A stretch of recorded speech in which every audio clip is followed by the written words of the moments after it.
Puji Tuhan, dimanapun saudara berada, seperti biasa katakan bersama saya orang yang paling disayang sama Tuhan. 2021, the battle is the Lord. Kembali, saya mau mengajak saudara untuk melihat video tema tahun 2021 untuk gereja kita.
...2021, the battle is the Lord.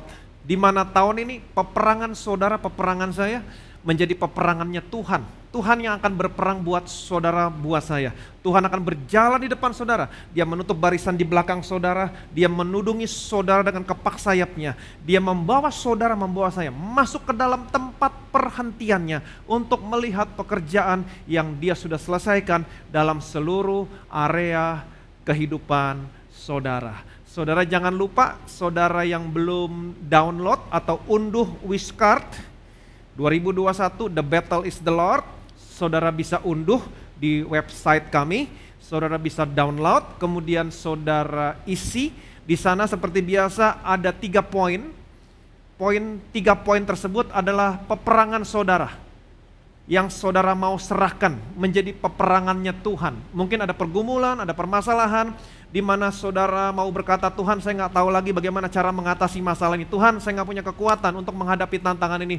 Tapi hari ini mataku tertuju kepadamu. Biarlah ini menjadi peperanganmu Tuhan. The battle is the Lord. Tulis di sana ada 3 poin. Kalau peperangan saudara banyak, saudara boleh tambahin. Kemudian saudara tulis, saudara simpan Wishcard-nya. Itu dalam bentuk digital, saudara bisa simpan dalam handphone saudara. Kemudian kita sudah sama-sama belajar sepanjang 2 minggu ini bagaimana caranya supaya Tuhan berperang sama saudara. Jangan memperhatikan apa yang kelihatan, tapi bergantung kepada apa yang tidak kelihatan, kepada Tuhan. Berdoa, memuji Tuhan.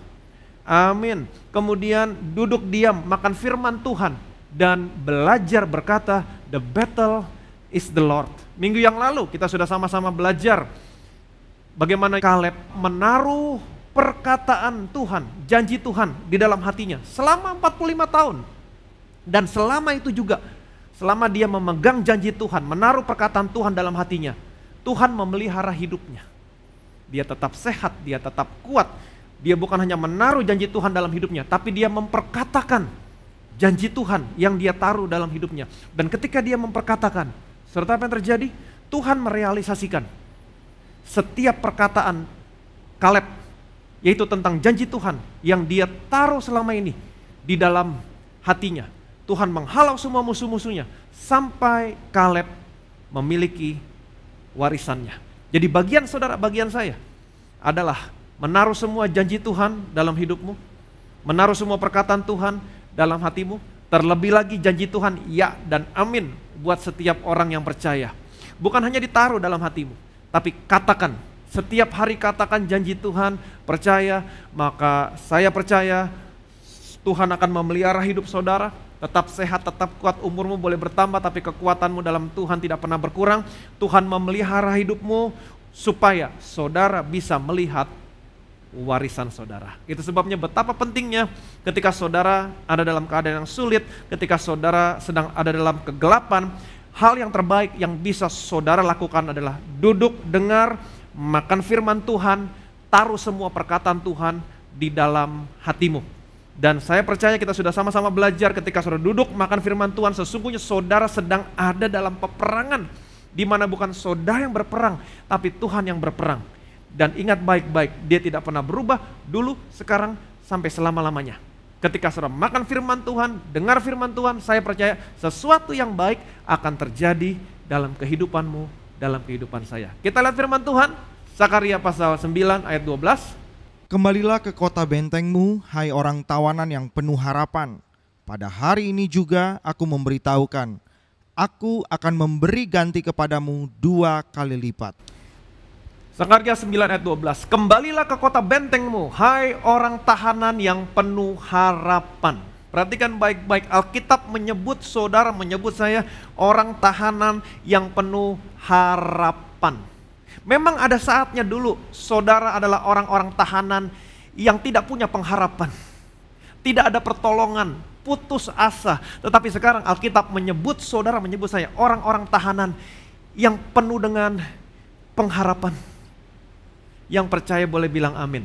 Katakan sama kiri kanan saudara, kamu orang tahanan yang penuh dengan pengharapan. Amin. Jadi saudara dan saya sekarang adalah orang-orang tahanan yang penuh dengan pengharapan. Jadi kalau hari ini saudara menghadapi situasi yang sulit, saudara ada dalam situasi yang gelap, saudara menerima laporan yang buruk tentang kesehatan saudara dari dokter, saudara menerima laporan yang buruk tentang keuangan perusahaan saudara.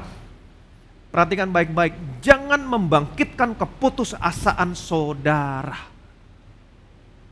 Amin. Jangan membangkitkan keputusasaan saudara. Saudara adalah orang-orang tahanan yang penuh dengan pengharapan.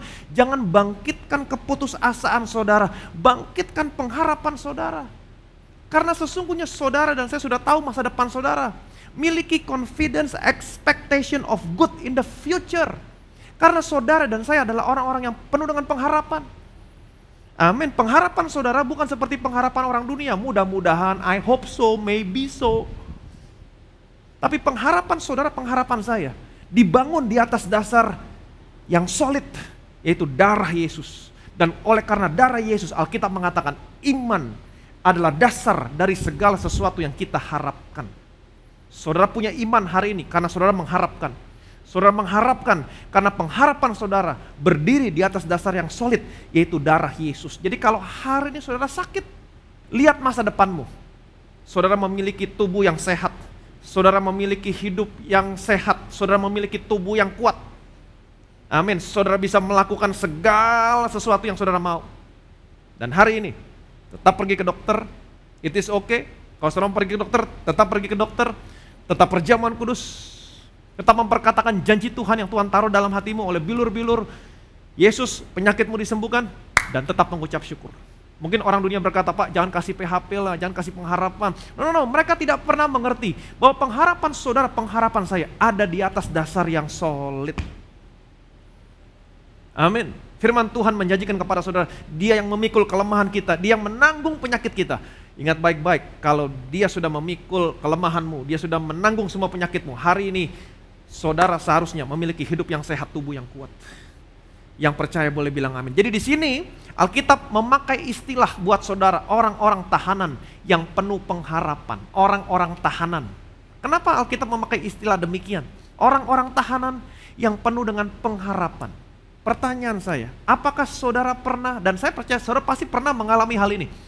Saudara sedang tidur, kemudian tiba-tiba tengah malam saudara terbangun, saudara memiliki gambaran atau pikiran tentang kegelapan, kemudian saudara mencoba untuk berpikir optimis, berpikir positif, tapi saudara nggak bisa, kembali lagi kepada kegelapan, kembali lagi kepada kekhawatiran, ketakutan, kecemasan, dan hal ini berlangsung selama berhari-hari.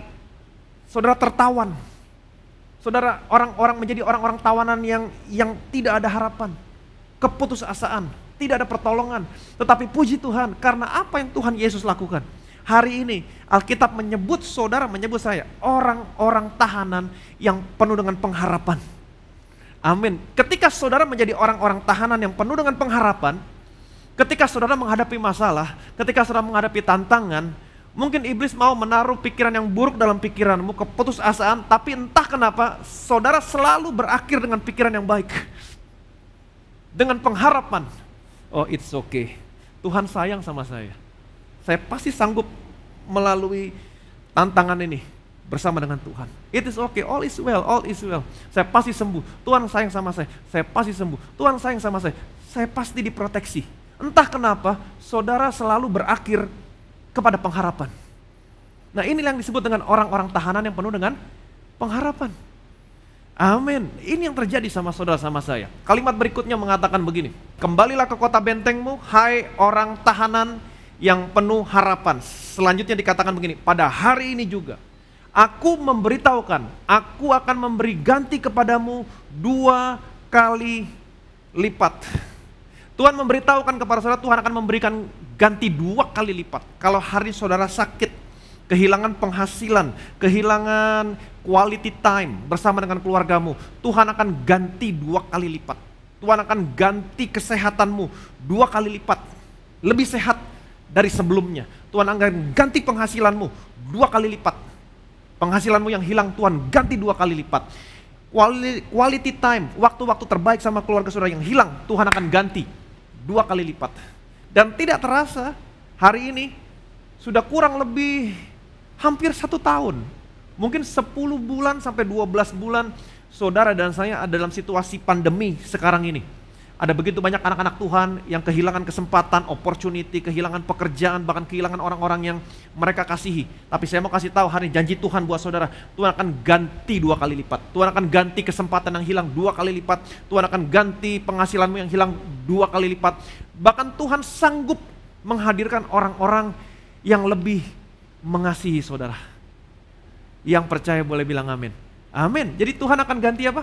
2 kali lipat. Roma pasal 6, perhatikan baik-baik, ayat 17-18. Tetapi syukurlah kepada Allah, dahulu memang kamu hamba dosa, tetapi sekarang kamu dengan segenap hati telah mentaati pengajaran yang telah diteruskan kepadamu. Kamu telah dimerdekakan dari dosa dan menjadi hamba kebenaran. Semua orang yang lahir di dunia ini adalah hamba dosa, adalah orang berdosa. Bukan karena apa yang mereka lakukan, tetapi karena apa yang Adam lakukan. Sekali lagi saya ulangi, semua orang yang lahir di dunia ini adalah orang berdosa, hamba dosa. Bukan karena apa yang mereka lakukan, tetapi karena apa yang Adam lakukan. Karena dosa satu orang, semua orang menjadi orang berdosa.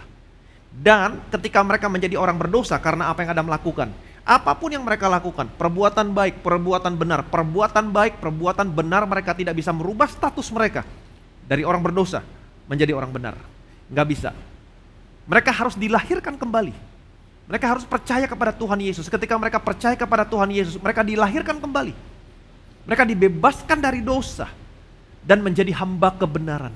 Dan ketika mereka menjadi hamba kebenaran, terkadang manusia suka berbuat sesuatu yang salah. Betul? Berbuat dosa. Tetapi perbuatan mereka tidak merubah status mereka di hadapan Allah. Mereka tetap menjadi orang benar.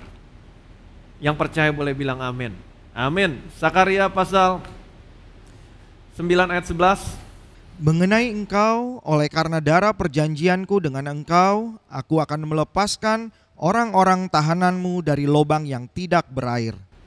Mengenai engkau, oleh karena darah perjanjianku dengan engkau. Perhatikan baik-baik, mengenai engkau, oleh karena darah perjanjianku dengan engkau. Bukan karena apa yang kamu lakukan, tapi oleh darah perjanjianku dengan engkau, aku akan melepaskan orang-orang tahananmu dari lubang yang tidak berair. Seperti yang tadi saya sampaikan, segala sesuatunya terjadi di atas dasar yang solid, yaitu darah Yesus. Amin. Jadi Tuhan akan memberikan ganti kepadamu 2 kali lipat. Bukan karena saudara berbuat baik. Tuhan memberikan ganti kepadamu 2 kali lipat oleh karena darah perjanjian. Oleh karena darah Yesus yang sudah tercurah di atas kayu salib. Jadi semua orang percaya berhak mendapat ganti 2 kali lipat. Tanpa terkecuali. Semua orang percaya. Mengenai engkau, oleh karena darah perjanjianku dengan engkau, aku akan melepaskan orang-orang tahananmu dari lubang yang tidak berair. Tuhan akan melepaskan saudara dan saya dari lubang yang tidak berair. Saudara dilepaskan dari tahanan yang satu menjadi tahanan yang lain. Amin. Dari hamba dosa menjadi hamba kebenaran. Dari tahanan yang satu menjadi tahanan yang lain. Dari orang-orang tahanan yang tidak ada pengharapan menjadi orang-orang tahanan yang penuh dengan pengharapan. Yang percaya boleh bilang amin. Amin. Jadi segala sesuatunya terjadi di atas dasar yang solid, yaitu oleh karena darah perjanjian. Jadi sekalipun saudara ada dalam situasi yang sulit, sekalipun saudara ada dalam kegelapan, ada di lembah, ada di titik hidupmu yang paling rendah, saya mau kasih tahu sama saudara, karena darah Yesus sudah tercurah, saudara punya pengharapan hari ini. Dia tidak pernah meninggalkan saudara, dia ada di sana untuk membebaskan saudara, membebaskan saya. Yang percaya boleh bilang, jadi kalau hari ini saudara dalam situasi yang sulit, dalam kegelapan, Tuhan tidak pernah meninggalkan saudara. Tuhan akan ada bersama-sama dengan saudara, dia berperang buat saudara untuk membebaskan saudara, membebaskan saya. Sebagaimana Daud berkata, sekalipun aku berjalan dalam lembah kegelapan, aku tidak pernah takut bahaya. Kenapa? Sebab engkau besertaku. Gadamu dan tongkatmu itulah yang menghibur aku. Engkau menyediakan hidangan bagiku di hadapan lawanku. Tuhan berperang buat saudara. Jadi ketika saudara di lembah, ketika saudara ada di titik yang terendah dalam hidupmu, orang dunia berpikir Tuhan meninggalkan saya, Tuhan tidak berbuat sesuatu buat saya, Tuhan tidak berperang. No. Sekalipun kamu ada di lembah, Tuhan ada di sana. Menghibur saudara, bahkan dia berperang buat saudara, buat saya. Di ayat yang terakhir Daud berkata, kebajikan kemurahan belaka yang mengikuti aku sepanjang umur hidupku. Kebajikan kemurahan belaka mengikuti aku. Mengikuti di sini terjemahannya adalah mengikuti saudara, memburu saudara. Jadi saya mau kasih tahu sama saudara, hai orang-orang tahanan yang penuh dengan pengharapan. Oleh karena darah Yesus yang boleh terjadi dalam hidupmu, kebajikan, kemurahan. Yang percaya boleh bilang amin. Amin. Dalam perjanjian lama ada satu cerita. Kalau saudara masih ingat cerita tentang Elia, setelah Elia mengalahkan 450 nabi Baal, di mana saat itu bangsa Israel dipimpin oleh seorang raja yang jahat, Raja Ahab, istrinya Isabel. Isabel adalah penyembah berhala Baal, dia punya 450 nabi Baal. Ketika itu Elia mengalahkan 450 nabi Baal, Elia membunuh semuanya.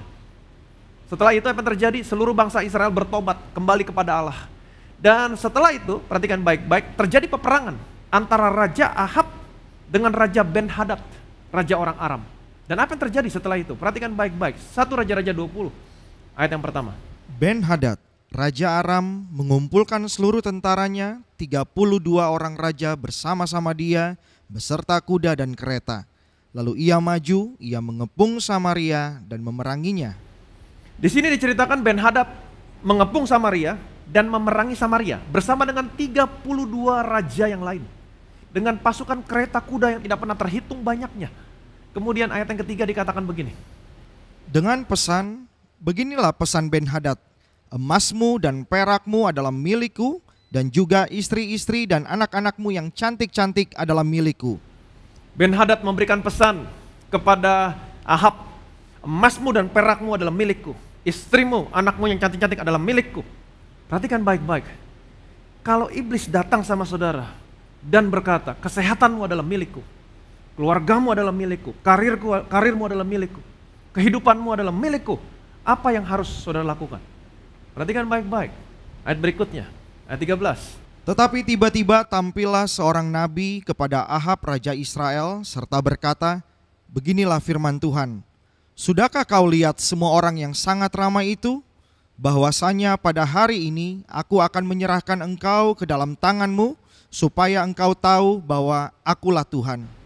Tetapi tiba-tiba tampillah seorang nabi kepada Ahab raja Israel serta berkata, beginilah firman Tuhan, sudahkah kau lihat semua orang yang sangat ramai itu? Saudara bisa bayangkan 32 raja bersama Ben-Hadad dengan pasukan kuda kereta yang tidak pernah terhitung banyak yang mengepung Ahab.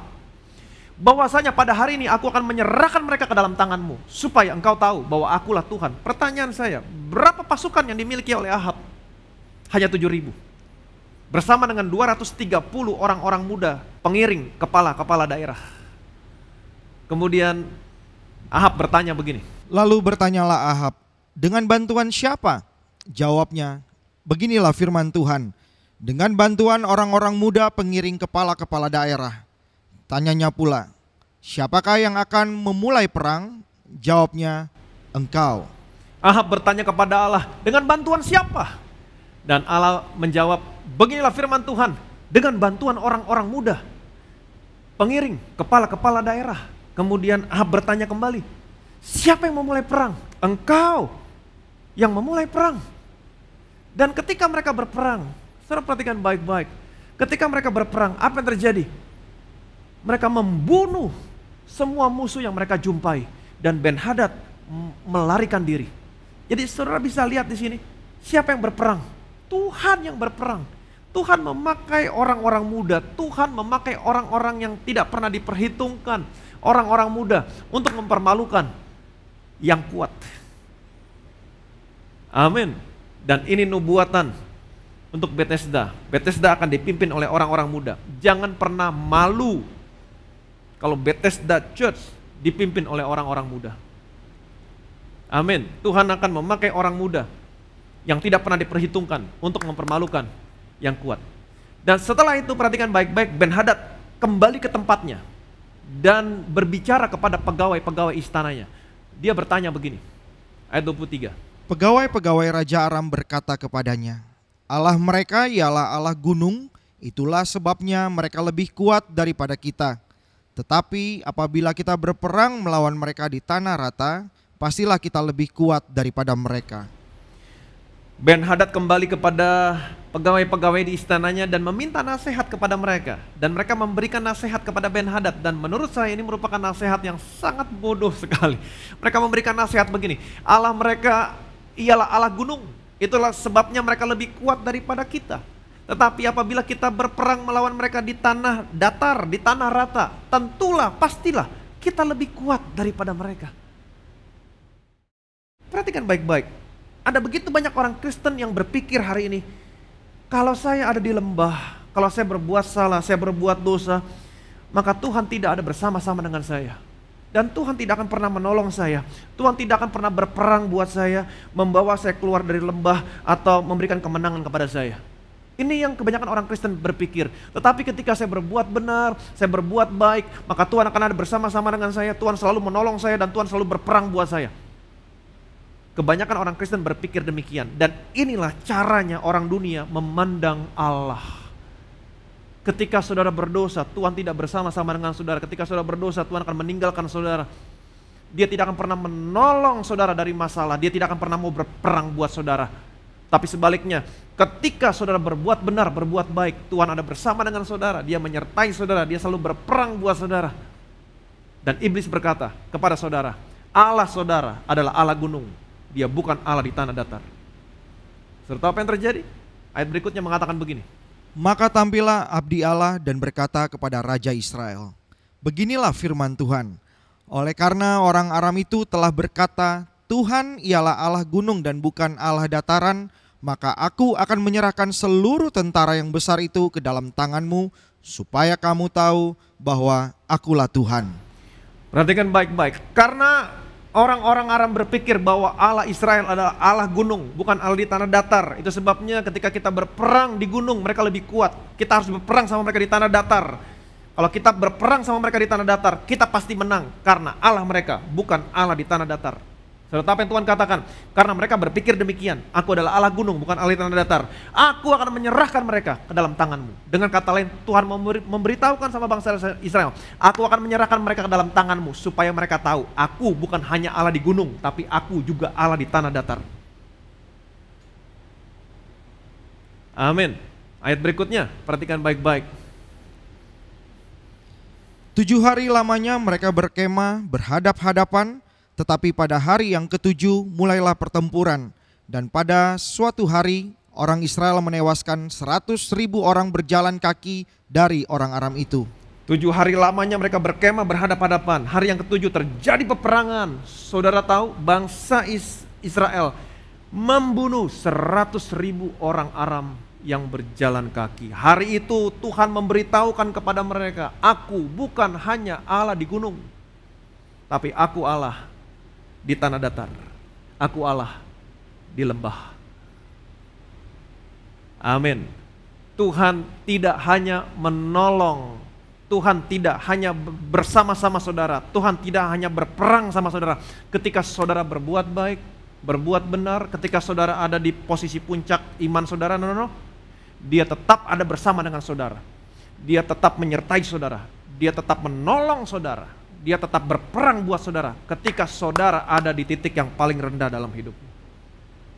Dia tidak pernah meninggalkan saudara. Amin. Waktu Daud berperang dengan Goliat, Daud bukan berperang di gunung, tapi Alkitab mengatakan dia berperang dengan Goliat di lembah Tarbantin. Setelah Yesus mengajar di atas bukit, Yesus turun dari bukit, di bawah bukit, dia mentahirkan orang kusta. Setelah Yesus dimuliakan di atas gunung bersama Musa dan Elia, Yesus turun dari gunung dan dia membebaskan seorang anak yang kerasukan setan. Allah saudara, Allah saya bukan hanya Allah di gunung, tapi Allah saudara, Allah saya adalah Allah yang di lembah, di tanah datar. Yang percaya boleh bilang amin. Jadi sekalipun saudara sekarang ada dalam situasi yang sulit, sekalipun saudara dan saya ada dalam situasi yang gelap, mungkin saudara berkata, Tuhan tidak pernah menolong saya, Tuhan meninggalkan saya, mungkin karena saya berbuat salah, mungkin karena saya berdosa, Tuhan tidak menolong saya, Tuhan tidak mau berperang buat saya Pak. Bapak khotbah tentang Tuhan berperang, tapi saya melakukan kesalahan, mungkin Tuhan gak mau berperang. Tuhan bukan hanya Allah di gunung, tapi dia juga Allah di lembah, di tanah datar. Dia tidak akan pernah meninggalkan saudara. Dia ada di sana, menghibur kamu, berperang buat kamu. Yang percaya boleh bilang amin. Ayat yang terakhir, perhatikan baik-baik.